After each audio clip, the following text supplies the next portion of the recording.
안녕하세요. 권영우 TV 채널을 사랑해주시는 구독자 여러분, 그리고 오늘 처음으로 영상을 열어주신, 또 두 번, 세 번 열었어도 아직 구독을 안 하신 분이라면 시청자에서 구독자로 전향해서 시청해주시면 감사하겠습니다. 에어컨 네 번째 시간을 시작하려고 합니다. 에어컨은 정상적으로 가동시켜서 운행하십시오. 요즘은 공조 시스템이라고 합니다. 즉 시동만 켜면 에어컨 컴프레셔가 항상 돌아가는 그런 자동차들은 상시 에어컨 방식이라고 합니다. 곧 쾌적한 운전을 위하여 사람 중심의 내 자동차는 상시 에어컨이다 할 경우에 정상적으로 작동하게 해서 운행하는 게 좋다는 말씀을 드리고요. 즉 상시 에어컨이 가동되는 자동차의 경우는 가스 압력이 문제가 생겨서 컴프레셔가 고착이 생기면, 즉 고압이 너무나 높은 상태로 운행을 하게 되면 컴프레셔가 소착이 됩니다. 곧 시동이 꺼져서 떨컥떨컥 돌지도 않는 그런 현상을 초래할 수 있습니다.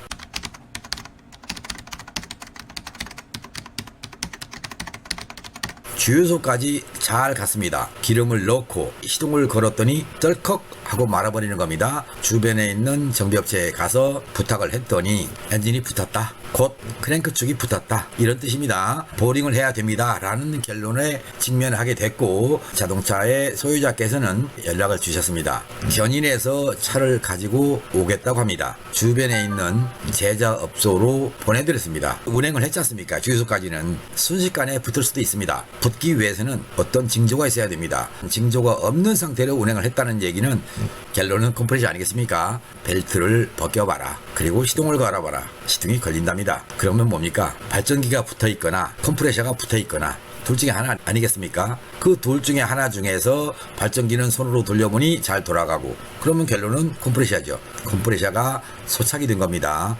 즉 가스 압력이 맞지 않은 상태로 운행을 해서 컴프레셔가 소착이 됐고, 벨트와 연결되는 엔진까지도 구동을 안 시키는 그런 사례가 있었습니다. 내 자동차의 에어컨이 정상적으로 가동되는지 안 되는지 모르는 여러분께서는 가능하면 여러분의 단골집에 가셔서 가스 압력을 측정해 달라고 하십시오. 정상적으로 에어컨이 나오는지 안 나오는지 확인해서 운행을 하시는 게 좋겠습니다. 3편에서 콘덴사와 팬 불량이라는 주제로 사례를 경험하셨을 겁니다. 게이지를 활용하지 못하는 곳도 있다는 겁니다. 콘덴사와 라디에이터의 거리가 갑자기 멀어지지는 않죠. 콘덴사와 라디에이터의 거리가 조금 멀리 설치되는 경우가 있다. 또한 콘덴사를 식혀주는 이 팬이 잘못된 경우, 즉 깨질 수도 있습니다. 돌멩이 맞아서 깨질 수도 있고요. 다양한 고장은 있을 수 있는 거니까. 또 하나는 여러분께 아직 소개는 안 드렸습니다만, 콘덴사의 방열핀입니다. 위아래로 오르락내락 하는 거. 이 방열핀 속에 모래가 잔뜩 끼어 있는 경우가 있습니다. 사제품, 이거는 방열핀이 듬성듬성합니다. 그래서 모래가 끼지 않는데, 순정품 콘덴사는 조밀조밀하기 때문에 많은 모래가 낍니다. 그래서 모래 때문에 고압이 상승하는 그런 경우도 있다. 이거를 생각하시고요. 여러분들의 자동차에서 엔진룸만 들여다보지 마시고 라디에이터 그릴 쪽에서 모래가 많이 껴있는지 확인해 보는 것도 괜찮습니다. 과거에는 많은 자동차들이 에어컨이 별로 없었죠. 콘덴사를 탈거해서 낀 모래를 핀셋으로 뽑아내는 그런 경우도 있었습니다. 요즘에는 오너 아닙니까? 그래서 거기에 있는 모래를 빼내고 있을 사람 하나도 없습니다. 막혔으니까 그냥 교환해 주세요.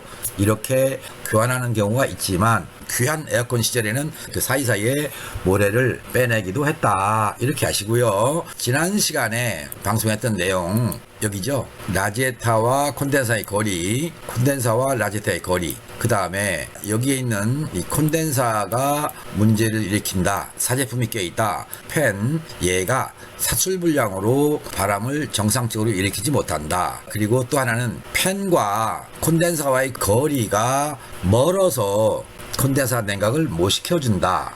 이런 경우입니다. 화물 자동차의 경우는 이 팬이 비스코팬인데 비스코페인이 잘 작동을 안 해서 라디에이터 냉각도 못 시켜주고 콘덴사 냉각도 못 시켜주는 그런 구조로 돼 있다. 여기까지는 좀 아셨으면 좋겠습니다.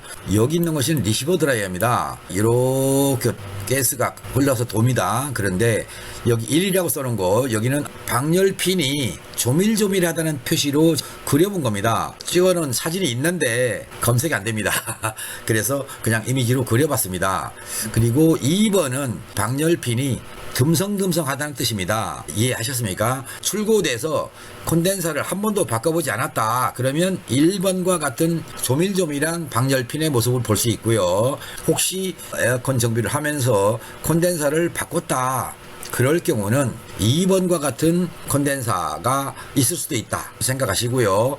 혹시 내 차가 1번에 해당되는지 2번에 해당되는지 중고 자동차를 구입했을 경우는 모르실 수 있습니다. 그러면 동일한 자동차에 가셔서 라디에이터 그릴 쪽에서 이 안쪽을 들여다보시면서 직접 한번 확인해 보시는 것도 괜찮겠습니다.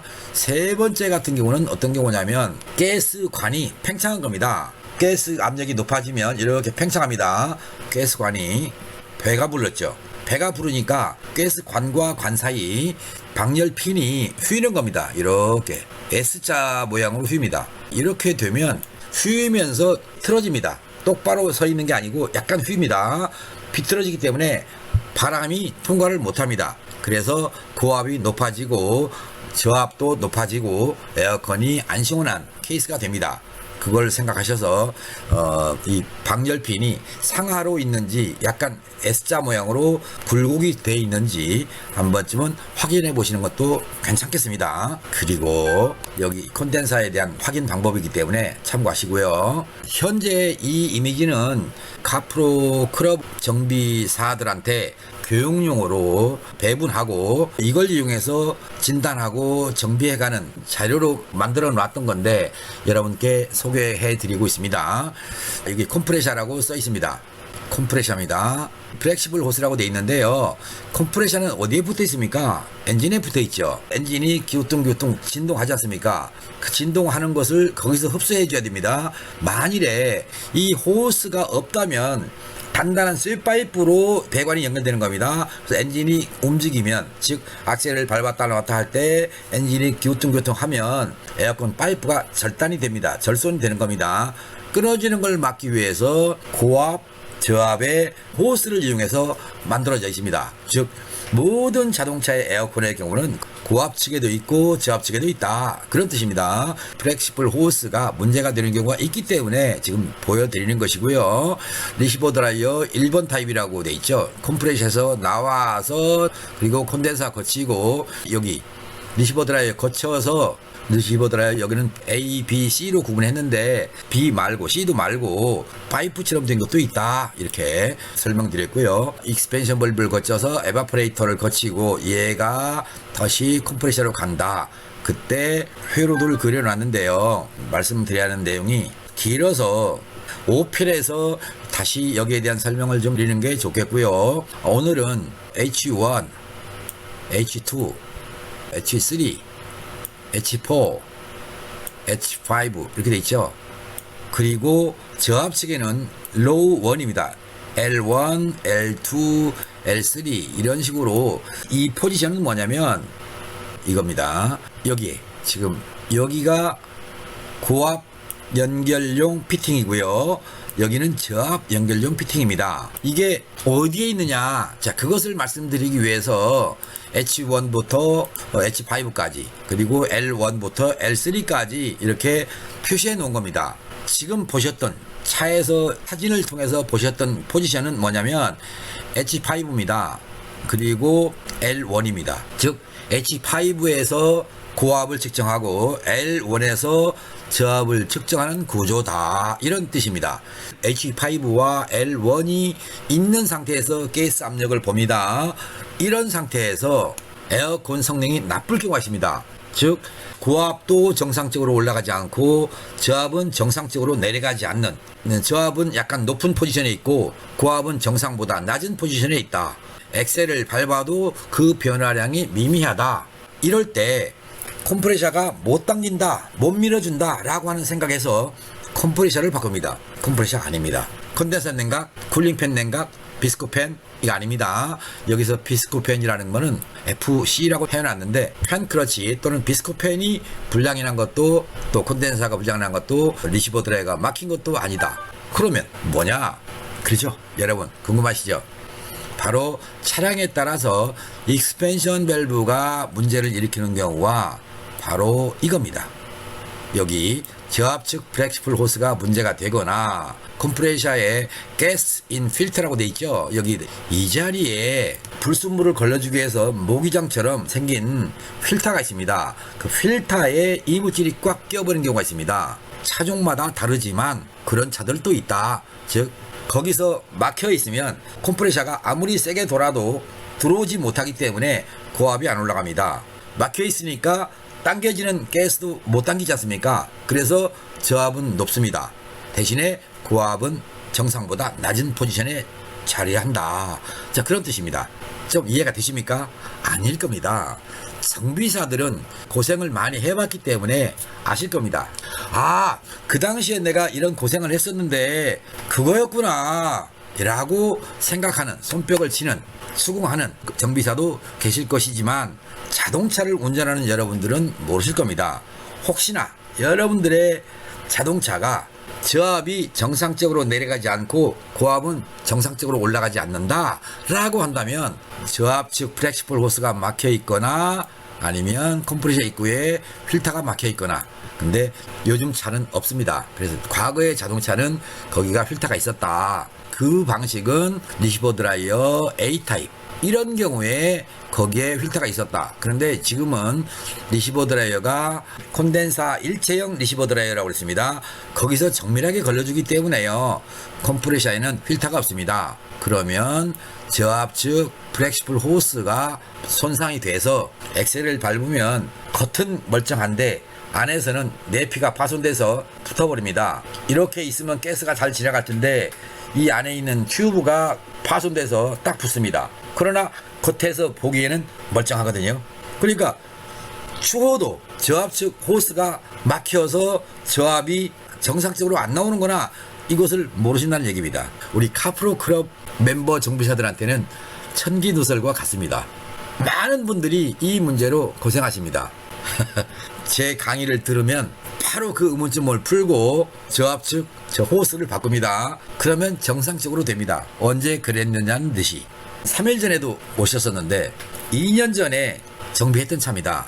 제자업소로 입고됐었고 진단을 해도 답이 안 나오니까 이 그림을 이용해서 저압측에 문제가 있구나 라고 하는 것을 발견하고 저압측 호스를 교환했습니다. 그리고 해결됐습니다. 그 자동차가 2년 만에 이 사무실 쪽을 지나가다가 들려서 잠깐 인사를 하고 가셨는데, 여러분들의 자동차도 이런 자동차가 오래 있었을지도 모르겠습니다.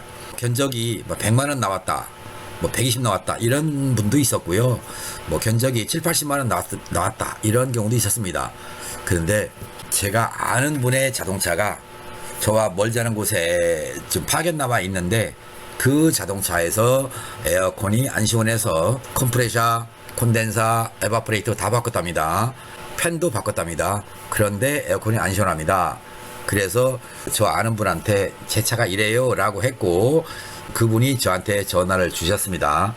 그분한테, 그 차량의 소유자분한테 저한테 전화를 하게 하라. 그리고 제가 전화를 받아서 쭉 들어보니까 이런 상태였습니다.